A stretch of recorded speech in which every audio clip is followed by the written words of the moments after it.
번째 시간 시작하도록 하겠습니다. 자, 17절 다시 한번 읽습니다. 내가 내게 큰 복을 주고 내 씨가 크게 번성하여 하늘의 별과 같고 바닷가의 모래와 같게 하리니 내 씨가 그 대적의 성문을 차지하리라. 여러분, 하나님께서 주시는 복은요, 큰 복, 작은 복이 없습니다. 다시 설명할게요. 하나님께서 주시는 복은 전부 무슨 복이라고요? 전부 큰 복입니다. 그래서 큰 복, 작은 복 구별하시지 말고요. 하나님께서는 전부 큰 복을 주시는 거예요. 그래서 여기서 복, 바라크를 두 번 반복해놨는 것은 반드시 복을 주시겠다는 겁니다. 반드시 번성하게 하시겠다는 겁니다. 그거 앞 시간에서 설명을 했고요. 내 씨가 대적의 성문을 차지하리라. 성문에서 뭐가 유대 사회에서는 일어났는가 하면요. 재판도 성문에서 했습니다. 시장도 성문에서 열립니다. 모임도 성문에서 합니다. 성문은 무슨 뜻인가 하면 성 전체를 나타내는 대표라고 보시면 됩니다. 성문을 차지한다는 것은 성을 차지한다는 것이고, 그 앞에서 지금 설명했고요. 자, 성경을 더 정확하게 이해하기 위해서는 문학적 기교들을 보다 깊이 연구해야 됩니다. 이게 제율법이라고 그러거든요. 성문이라는 의미는 성 전체를 의미한다. 이게 제율법이라고 설명했는 게 전 시간이었습니다. 자, 본문의 언약은 아브라함의 후손들이 약속의 땅 가나안을 차지함으로써 역사적으로 성취되었습니다. 가나안을 차지하게 만들어 주시겠다는 하나님께서 아브라함에게 하신 언약이 성취되었다는 거죠. 하나님께서 하신 말씀은 다 성취가 반드시 되었습니다. 성취 안 되게 지금 뭐 있죠? 예수님 재림하시는 거, 그것만 성취 안 되고 다 성취되었습니다. 그래서 히브리어를 우리가 공부하는 걸 다시 한번 말씀드릴게요. 히브리어를 지금 뭐 능수능란하게 잘하고 하는 게 아니고 말씀을 그대로 하나님께서 처음에 말씀하신 그대로 우리가 이해하고자 하는 겁니다. 그것이 히브리어가 하나라는 거예요. 우리 한글 성경은 의역이라는 게 상당히 많습니다. 의역을 왜 했을까요? 우리나라 사람들이 잘 이해할 수 있도록 의역을 했는데 초창기 단계에서는 그게 맞았어요. 근데 이제 시간이 지나면서 이 의역했는 게 조금씩 사람들이 이해를 다르게 할 수도 있다는 거죠. 그래서 히브리어로 된 성경을 보는 이유는 하나님께서 말씀하신 그대로를 우리가 익히자고 하는 뜻에서 히브리어를 보는 겁니다. 히브리어 단어 하나를 체육을 신경 안 써도 되신다는 거죠. 그래서 낫사 그런 게 신경 안 써도 돼요. 근데 이제 중요한 거는 한 번씩 말씀을 하시면서 제가 익히게 만드는 거죠. 자, 본문의 언약은 아브라함의 후손들이 약속의 땅 가나안을 차지함으로써 역사적으로 성취되었다고 말씀을 드렸고요. 자, 그러나 보자 궁극적으로 볼 때 본문의 언약은 장차 아브라함의 후손이 제라라고 말씀을 드렸어요. 오실 메시아 예수께서 십자가와 부활 사건을 통해서 어둠의 세상 주관자들인 사단의 권세를 물리치고 만왕의 왕, 만주의 주로서 영광을 영원히 누리게 되실 영화로운 미래를 예시하는 메시지로 이해되었습니다. 우리가 초반에 앞에서 뭘 했는가 하면요. 복음에 대해서 이야기했습니다. 복음은 예수님께서 이 땅에 오셔서 전하는 말씀은 복음이 아니고요. 예수님께서 전하는 말씀은 구약에 근거를 해서 쭉 역사적인 근거가 있습니다. 그래서 복음은 구약에 있는 것부터 시작해서 예수님께서 절정을 찍어낸 거지 구약은 복음이 아닌 게 아니에요. 구약도 복음입니다. 그래서 그것을 예수님께서 마지막으로 정리해 놓으신 거죠. 그래서 구약도 중요하다는 것을 말씀을 드렸는 거예요. 그래서 구약도 중요합니다. 예수님은 구약의 말씀을 성취하기 위해서 이 땅에 오셨다. 그게 복음의 완성자가 예수님이시다. 18절 또 내 씨로 말미암아 천하 만민이 복을 받으리니 이는 내가 나의 말을 준행하였음이니라 하셨다 하니라. 요 18절에 나오는 요 씨는요 제라. 이 씨는 예수 그리스도를 이야기하는 거예요. 예수 그리스도. 씨가 제라거든요. 성경에 나오는 씨는 복수가 없습니다. 전부 단수입니다. 제라는 전부 다 단수입니다. 누구를 예표한다고요? 예수 그리스도를 예표하니까 단수입니다. 베타르 아카. 내 씨로 말미암아. 내 씨로. 그러니까 여기 지금 누구한테 이야기하는 거예요? 내 씨로 말미암아 복을 받 아브라함에게 지금 말씀하시는 거죠. 아브라함의 씨. 그게 누구라고요? 예수 그리스도. 자, 구약 성경에서 총 224회 굉장히 많이 사용된 겁니다. 제라. 씨에 대해서 제라는 씨뿌림, 씨. 인간에게 적용될 때는 정액을 이야기하기도 합니다. 후손을 이야기하기도 하고요. 자손, 약속받은 자손 등 폭넓은 의미로 사용되는 게 뭐라고요? 제라, 씨입니다. 씨. 자, 본문에서는 이 단어가 오실 메시아 예수 그리스도를 나타낸다. 그래서 단수라는 겁니다. 복수가 아니에요. 제라, 오실 메시아. 자, 왜냐하면 천하 만민에게 복을 줄 아브라함의 후손은 그리스도밖에 없다는 겁니다. 그래서 예수님은 누구의 후손으로 오시는 거예요? 아브라함께 예언했듯이 아브라함의 내시로 말미암아, 아브라함에게 지금 이야기합니다. 내시로 말미암아 오시게 하시겠다는 거죠. 그래서 이 사건이 언제 쓰는 거예요? 구약에 쓰는 거잖아요. 누구한테? 아브라함에 있었다는 거죠. 이게 복음이잖아요. 복음이 뭐라고요? 기쁜 소식. 그게 빠사르라고 말씀드렸습니다. 기쁜 소식. 빠사르가 살이라는 뜻도 있는데 기쁜 소식이라는 뜻도 있습니다. 좋은 소식. 유한겔리온 복음이거든요. 내 씨로 말미암아 천하 만민이 복을 받을 것이라. 내 씨가 누구예요? 예수 그리스도. 그래서 구약의 사건과 연계시켜서 신약의 사건이 오게 되는 거예요. 신약만 똑 들어서 복음이라고 하시는 거예요.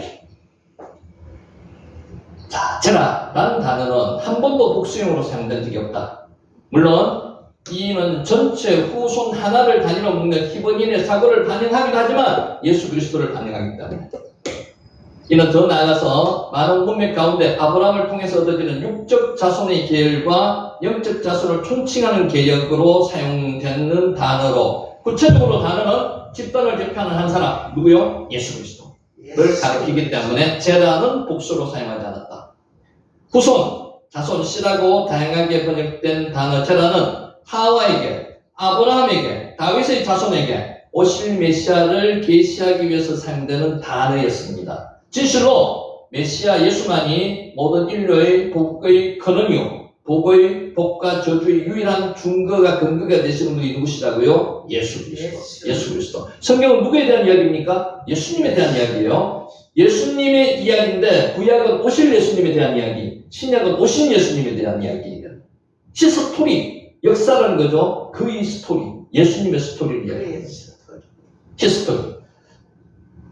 자, 넘어갑니다. 18절 다시 읽습니다. 또 내 씨로 말미암아 천하 만민이 복을 받으리니 이는 내가 나의 말을 준행하였음이니라 하셨다 아니라. 지금 하나님께서 지금 상당히 기뻐하셔서 아브라함에게 말씀하시는 거예요. 얼마나 기쁘시겠습니까? 자기 가장 소중한 자식 이삭까지도 하나님 앞에 번제로 바치려고 하는 아브라함의 마음이 너무 기쁜 거예요. 그래서 오늘 맹세하셔서, 누가에게 맹세하셔서 자기 스스로를 자신에게 맹세하셔가지고 말씀하고 계시는 겁니다. 내 씨로 말미암아 천하 만민이 복을 받으리니 이는 내가 나의 말을 준행하였음이니라 하셨다. 여러분, 하나님께서는 뭘 제일 기뻐하시는 줄 아십니까? 순종을 제일 기뻐하십니다.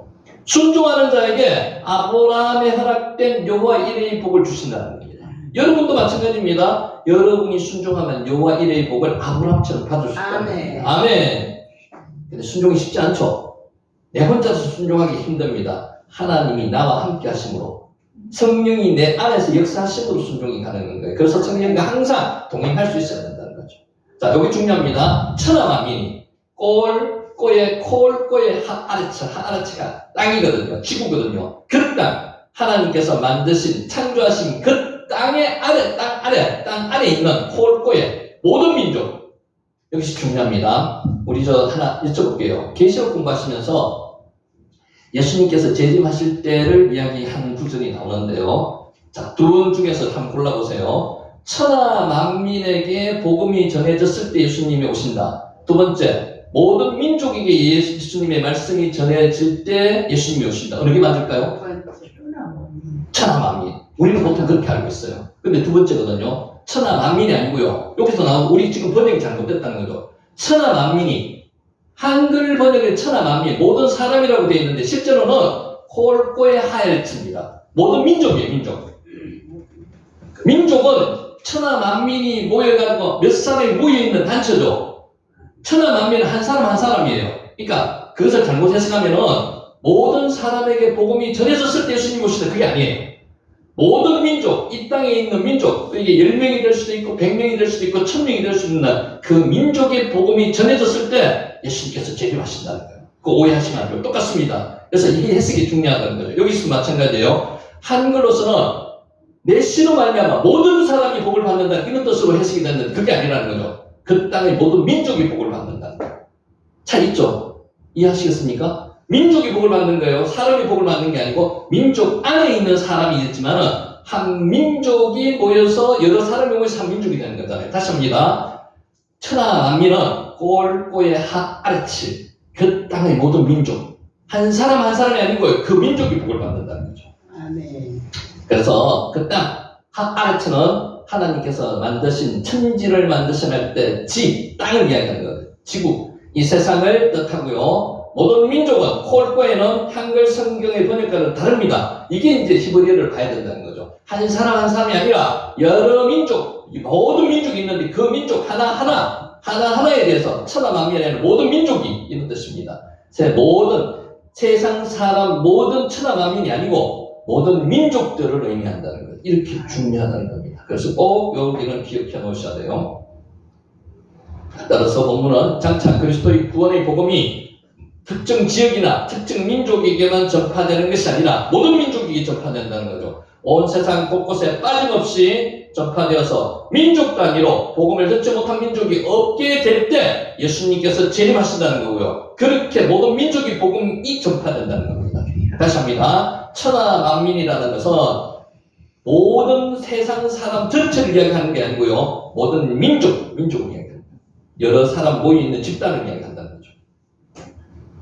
번역주의 다시 한번 습니다. 모든 사람은 모든 민족으로 거기에다가 기억하시고 성경에 바꾸실 수 좀 바꿔놓으시기 바랍니다. 언어가 중요한 게 있기 때문에 중요합니다. 신약 성경에서도 성도들은 땅끝까지 이르러 그리스도의 증인이 되어야 한다고 사도행전 1장 8장에 말씀하셨습니다. 그 일이 완성된 후에야 세상의 끝이 있고 그리스도의 재림이 이루어진다고 밝히고 있습니다. 제가 아까 말씀드렸습니다. 즉 예수 그리스도의 재림이 이루어지는 것은 언제요? 이 세상의 모든 사람이 복음을 듣게 된 후가 아니라는 겁니다. 모든 사람이 아니고요. 민족이라는 거죠. 민족. 그게 꼬예입니다. 꼬예. 자, 본문은 장차 그리스도의 구원의 복음이 어느 특정 지역이나 특정 민족에게만 전파되는 것이 아니라 온 세상 곳곳에 빠짐없이 전파되어서 민족 단위로 볼 때 복음을 듣지 못한 민족이 없게 될 것이라는 겁니다. 그 민족 안에는 복음을 듣지 못한 사람이 있을 수도 있어요. 근데 복음은 민족 단위로 전파되어서 예수님의 재림은 지금도 아직 복음이 전파되지 않는 민족이 있습니다. 그죠? 그 사람들한테 복음이 다 전파되면 그때는 예수님의 재림의 때가 되었다는 겁니다. 오늘 이 다리가 마찬가지입니다. 천하만민은 꼴꼬의 하아르츠 모든 민족입니다. 민족.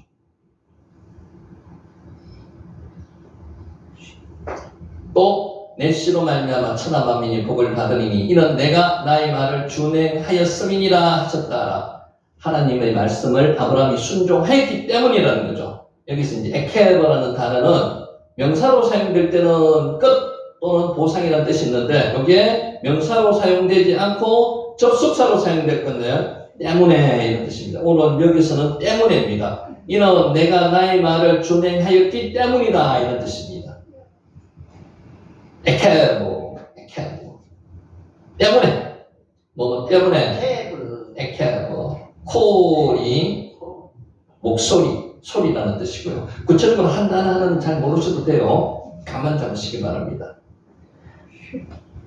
자, 본문에서도 아브라함이 하나님의 명령대로 100세 얻은 독자 이삭까지도 아끼지 않고 제물로 드리려 했던 것처럼 그 희생적인 행동의 끝으로 명사로도 해석이 돼요. 끝으로 다른 말로 에케브가 비행동의 보상으로 뭐라고 말씀하셨는가 하면은 17절 18절의 축복이 아브라함에게 주어졌음을 밝히기 위해서도 이 단어가 사용됐는데 이 문장에서는 접속사는 뭐 때문에라고 사용되었다는 거죠. 때문에. 자, 공의로우신 하나님께서는 이처럼 사람의 행위에 대해서 반드시 보상하시는 분입니다. 우리는 하나님께 순종하는 삶을 살아야 합니다. 하나님께서는요, 저나 여러분이 죄를 범하면요, 그 죄도 반드시 처벌을 받습니다. 응징을 받습니다. 징계받습니다. 복도 반드시 하나님께서는 주십니다. 그래서 하나님은 무슨 하나님이에요? 공의의 하나님이라고 말씀하십니다. 공의의 하나님. 자, 19절. 이에 아브라함이 그의 종들에게로 돌아가서 함께 떠나서 브엘세바에 이르러 거기 거주하였더라. 여러분, 요걸 여기까지 하는데 한번 여쭤볼게요. 아브라함이 지금 자식을 바치기 위해서 브엘세바에서 모리아 땅에 있는 한 산으로 갈 때 며칠 걸렸습니까?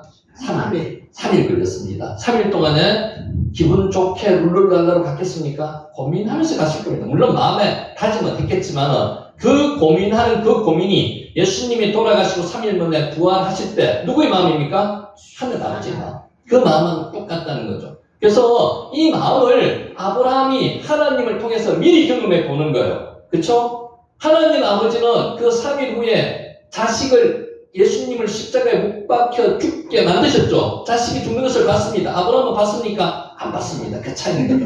하나님께서는 자식을 죽이면서까지 우리를 사랑하셨는데 왜 죽였습니까? 우리 죄를 본하기 위해서. 그것을 깨달으면요, 우리가 아버지의 말씀을 순종 안 할 수가 없다는 거죠. 순종할 수밖에 없다는 거죠. 오늘 그것을 생각하시면서 한번 보세요. 자, 이 3일을 정말로 고민하면서 걸어갔는데 이제는 지금 돌아오는 거예요. 이 표현이 19절. 이에 아브라함이 그의 종들에게로 돌아가서 함께 떠나 브엘세바에 이르러 거기 거주하였더라. 돌아갈 때는 어떤 기분으로 돌아갔을까요? 정말 기분 좋게 돌아갔죠. 여러분, 이런 기분을 한번 느껴보시기 바랍니다. 이건 어느 때 느낄 수 있어요? 내가 순종했을 때 느낄 수 있는 거지. 순종 안 하면 이 기분을, 이 복을, 이 감격을 느낄 수가 없는 겁니다. 순종해서 이런 감격을 느끼시는 저와 여러분이 되시기를 예수님 이름으로 축원합니다. 자, 오늘 시간이 마치는 말씀으로 준비해야 되겠습니다.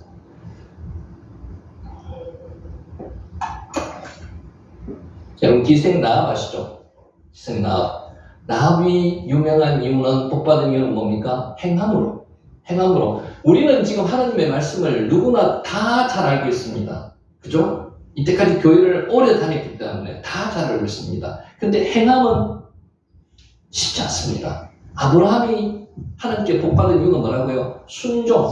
행함 때문에 복을 받는 거예요. 그래서 오늘 행함이 얼마나 중요한지 그것을 한번 살펴보도록 하겠습니다. 자, 이 단어가 크게 어렵지 않습니다. 우리가 했던 단어 중에서 RT라는 단어 기억하십니까? 두려워하지 말라. 여기다가 추가했는 게 테아트, 주저하지 말라. 순종하는데 두려워하지 말고 주저하지 말라고 여기 성경 말씀에 나오는 말씀이에요. 신명기 1장 21절에 나오는 말씀이에요. 테라흐, 테하트. 다시 한번 해볼게요. 같이 한번 해볼게요. 테하트. 시작. 테하트. 순종하는데 주저하면 안 돼요. 주저하면은 거기서 순종 못해요. 순종할 때는 아브라함처럼 어떻게 해야 돼요? 하나님의 말씀을 딱 들었을 때, 하나님, 제가 여기 있습니다. 힘내니 하고 대답을 했고요. 그리고 나서 다음날 아침에 뭐 했습니다? 일찍 일어났습니다. 순종하겠다는 거죠. 3일 길을 갈 때 물론 고민 갈등하였겠지만 마음이 변하지 않았습니다. 이게 순종하는 모습의 사람이라는 거죠. 오늘 이 모습을 생각하면서 이것을 한번 보시기 바랍니다. 테아트. 노벨상 수상자 작가인 버나드 쇼는 묘비명으로 유명합니다. 어떤 묘비명이 적혀있냐 하면요, 그의 묘비에 적혀진 글은 이렇습니다. 우물쭈물 하다가 내 이렇게 될 줄 알았다. 여러분, 우물쭈물 하면은 어떤 결과가 나는 줄 아십니까? 이도 저도 안 됩니다. 밥도 안 되고 죽도 안 됩니다. 우물쭈물 하면 안 돼요. 결정이 딱 서면요, 결정대로 하셔야 돼요. 근데 나이가 들어갈수록 우물쭈물하는 경우가 상당히 많아집니다. 하나님께 딱 확신되는 말씀대로 말씀을 받으면요, 그대로 순종하셔야 돼요. 그래서 다시 읽습니다. 우물쭈물하다가 내 이렇게 될 줄 알았다. 이 성경 말씀 아니에요. 묘비명에 적혀 있는 것을 이렇게 해석해 놨습니다. 누군가 오역했는 겁니다. 바로 해석했는 게 아니고, 근데 의미가 있다는 거죠. 오역했다는 겁니다. 사람들은 오역한 이 문구를 좋아합니다. 뭐라고요? 우물쭈물하다가 아무것도 안 된다는 겁니다. 우물쭈물하지 말아야 한다는 교훈을 얻기 위해서 이 말씀을 적었고 좋아합니다. 자, 독일의 철학자 칸트에게 한 여성이 청혼을 했습니다. 여러분이라면 어떻게 하겠어요? 자, 이게 또 이해도 갑니다. 칸트는 여자가 청혼을 했는데 뭐라고 이야기를 했는가 하면요, 생각해 보겠다고 말했습니다. 칸트가 철학자거든요. 철학을 하시는 분은 사색이 깊습니다. 그래서 도서관에 가서 결혼 관련 책들을 읽으면서 결혼의 장단점을 연구했습니다. 여러분, 이렇게 하셔도 되겠습니까? 결혼의 장단점이 다 나름대로 장점도 있고 단점도 있는 거예요. 근데 이거를 연구한다고 될 문제가 아니에요. 도서관에 가서 책을 읽으면서 결혼에 관한 장단점을 연구했습니다. 이런 사람 지금도 있습니다. 연구 결과가 어떻게 됐어요? 결혼의 장점이 단점보다 더 많다는 것을 책으로 확인했습니다. 이성적으로 여러분 판단한다고 그게 맞는 겁니까? 언제 판단했어요? 한참 후에 바로 판단했는 게 아니죠. 연구를 오래 하고. 어느 정도 오래 했는지 한번 볼게요. 그는 결혼을 결심하고 그 후에 결혼을 결심했습니다. 그리고 청혼했던 여인의 집에 찾아갔습니다. 찾아가서 뭐라고 했을까요?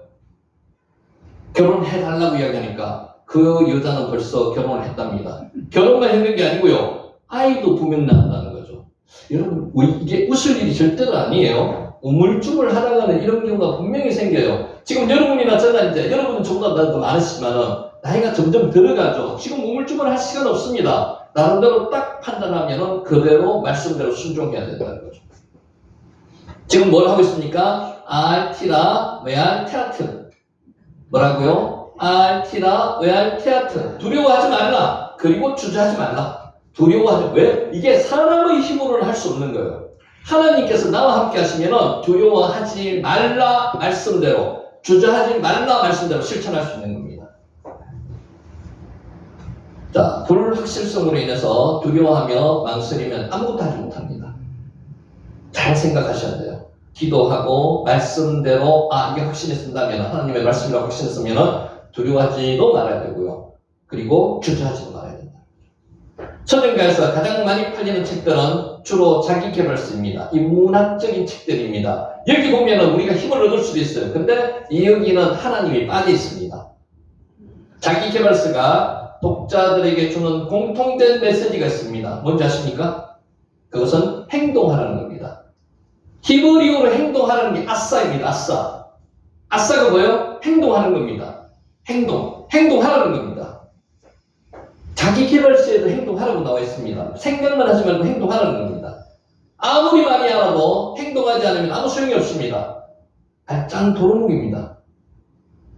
1톤의 생각보다도요 1g의 행동이 낫습니다. 이해하시죠? 행동 하나 하는 게 생각 많이 하는 것보다 훨씬 낫다는 거죠. 생각만 하고 행동 안 하면 의미가 없다는 겁니다. 지금 뭘 하고 있습니까? 알티나 웨알 테아트. 생각만 하지 말라고 그러는 거예요. 두려워하지 말고 행동하라는 겁니다. 성공하는 사람은 아이디어를 내는 사람이 아닙니다. 성공하는 사람은 행동하는 사람입니다. 근데 나이가 들수록 행동하기 점점 어려워집니다. 아이디어를 실행하는 사람입니다. 행동하는 사람. 히브리어로 아싸하는 사람. 행동은 신앙생활에도 아주 중요합니다. 하나님의 말씀을 들었으면요, 말씀을 행동해야 됩니다. 실천해야 됩니다. 아싸해야 된다는 거죠. 믿음과 행함은 동전의 양면과 같고 새의 2 날개와 같습니다. 믿으면 행동해야 된다는 겁니다. 믿으면서 행동 못하는 것, 그것은 완전한 믿음이 아니라는 거예요. 사도 바울은 로마에서 믿음으로 말미암는 의를 강조했습니다. 복음에는 하나님의 의가 나타나서 믿음으로 믿음에 이르게 하나니, 기록된 바 오직 의인은 믿음으로 말미암아 살리라 함과 같으니라. 로마서 1장 17절에 나오는 말씀입니다. 오직 의인은 믿음으로 말미암아 살리라. 반면에 사도 야고보는 야고보서에서 행함으로 말미암는 의를 강조했습니다. 우리 조상 아브라함이 그 아들 이삭을 제단에 바칠 때 우리가 지금 하고 있는 고분입니다. 행함으로 의롭다 하심을 받은 것이 아니냐. 어디까지 행했습니까? 끝까지 행했습니다. 실제로 자식을 제물로 죽이진 않았지만 죽였는 것까지 갔습니다. 하나님께서 인정하셨다는 거죠. 중간에 행하지 않은 게 아니고 끝까지 갔습니다. 행함은 끝까지 가야 되는 겁니다. 내가 보거니와 믿음이 그의 행함과 함께 일하고 행함으로 믿음이 온전하게 되었느니라. 야고보서 2장 21절 22절 말씀입니다. 사도 야고보는 아브라함과 함께 기생 라합을 예로 들었습니다. 라합이 어떻게 했죠? 행했습니다. 기생, 나름 기생이지만 못 파는 여자였습니다. 선한 사람이었습니다. 또 이와 같이 기생 라합이 사자들을 접대하여 다른 길로 가게 할 때에 행함으로 의롭다함을 받은 것이 아니냐. 여러분 행하고 있습니까? 잘 판단해 보세요. 영혼 없는 몸이 죽은 것 같이 행함이 없는 믿음은 죽은 것이니라. 야고보서 2장 25절 26절 말씀입니다. 여리고의 기생 라합은 이방인이었습니다. 소문으로 하나님을 알게 되었습니다. 라합은 이스라엘 자손들이 애굽에서 나올 때 하나님이 홍해물을 마르게 하시는 걸 어떻게 알았습니까? 들었습니다. 듣고 알았습니다. 여러분 말씀을 지금 듣죠? 이 들었는 게 행함을 할 수 있는 믿음을 강하게 해주시는 겁니다. 이스라엘 자손들이 아모리 사람의 두왕 시온과 옥에게 행한 일, 곧 그들을 전멸시킨 일을 들었습니다. 그래서 알게 되었다는 거죠. 지금 뭘 하고 있습니까? 알티라 웨알 테아트. 두려워하지 말라. 그리고 주저하지 말라. 나함은 여호와 하나님이 상천하지에 홀로 유일하신 능력의 하나님임을 진실로 믿었습니다. 이게 개역 성경에 이렇게 나오죠. 상천하지에 여호와 하나님이 상천하지에 홀로 유일하신 능력의 하나님이심을 진실로 믿었습니다. 알티라 웨알 테아트. 그래서 라합은 구원받을 수 있는 기회가 왔을 때 두려워하거나 주저하지 않았습니다. 이것을 본받아야 된다는 거죠. 신분상으로 몸 파는 여자였고요. 아주 비천한 신분의 사람이었고 이방인이었습니다. 그런데 행함으로 믿음의 칭찬을 받았다는 거죠. 행했다는 사람입니다. 아싸 했는 사람입니다. 라합은 자신의 믿음을 따라 하나님 편에서 담대하게 행했습니다. 이런 여러분이 되시기를 축원합니다. 하나님 편에 서서 죽음을 무릅쓰고 이스라엘의 가나안 정탐꾼을 숨겨주었습니다. 이것은 목숨을 건 행동이었습니다. 라합은 이 믿음의 행위로 말미암아 여리고 성이 무너지던 날에 자신뿐만 아니라 부모, 형제, 친척들을 모두 다 구원할 수 있었습니다. 우리의 행함으로 우리의 친척들이 모두 구원을 받을 수 있다는 겁니다. 그리고 예수님의 계보에 이름을 올리게 되었습니다. 이게 제일 중요하다는 거죠. 이 하찮은 여자가 어떤 여자예요? 그냥 여자도 아니에요. 몸 파는 여자가 예수님의 계보에 이름을 올렸다는 거죠. 제라의 계보에 이름을 올렸다는 겁니다. 얘처럼 엄청난 일이 어디 있을까요? 행함으로 이렇게 되었다는 겁니다. 아침에 해가 떠오르면 햇살이 비칠 때 가장 멀리 퍼져나가는 빛이 빨간 빛입니다. 적색빛입니다. 빨간 빛이죠.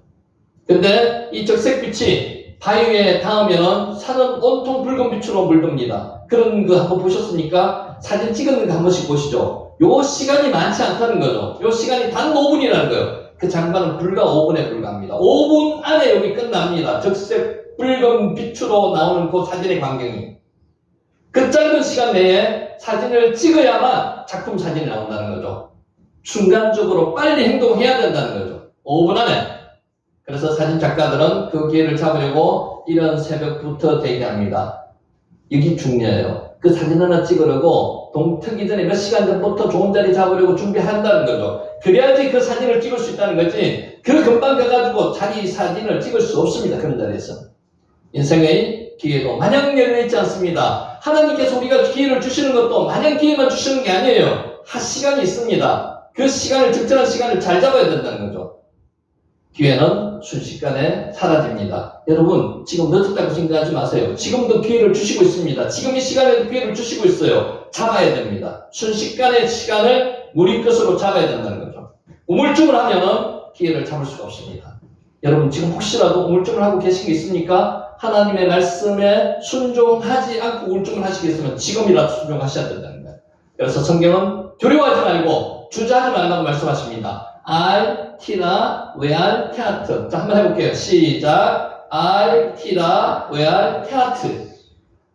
가나안 정복을 앞두고 모세는 이스라엘 자손에게 당부했습니다. 뭐라고요? 너희의 하나님 여호와께서 이 땅을 너희 앞에 두셨은저 너희 조상의 하나님 여호와께서 너희에게 이르신 대로 올라가서 차지하라고 말씀하셨습니다. 두려워하지 말고 주저하지 말라고 말씀하셨습니다. 이게 지금 본문에 나오는 것을 적어놨는 겁니다. 알티라 웨알 테아트. 두려워하지 말고 주저하지 말라. 신명기 1장 21절 말씀입니다. 두려워하지 말라, 주저하지 말라는 말씀 안에는 내가 너를 돕고 있다는 게 있습니다. 누가요? 하나님께서 여러분을 돕고 있다는 겁니다. 힘을 주고 함께 같이 하시겠다는 약속이 포함되어 있다는 거죠. 그래서 두려워하지 말라고 합니다. 인간은 두려워할 수밖에 없습니다. 근데 하나님께서 함께 하시면 두려워하지 않을 수 있다는 거죠. 모든 것이 불확실할지라도 하나님의 약속은 확실합니다. 인간 믿지 마세요. 인간 믿지 마시고요. 나 자신도 믿지 말고요. 하나님 믿으시라는 겁니다.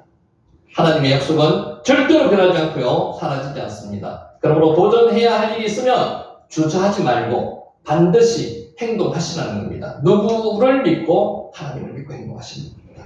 반성했다면 잘못을 고치는 것은 주저하지 말아야 됩니다. 새 사람이 되기를 다짐했다면 새롭게 살기를 주저하지 말아야 됩니다. 기도하기로 다짐했다면 기도하기를 주저하지 말아야 됩니다. 말씀대로 살기를 다짐했다면 주저하지 말아야 됩니다. 그런 저와 여러분이 되시기를 예수님의 이름으로 축원하면서 오늘 강의를 마치도록 하겠습니다. 기도드리겠습니다.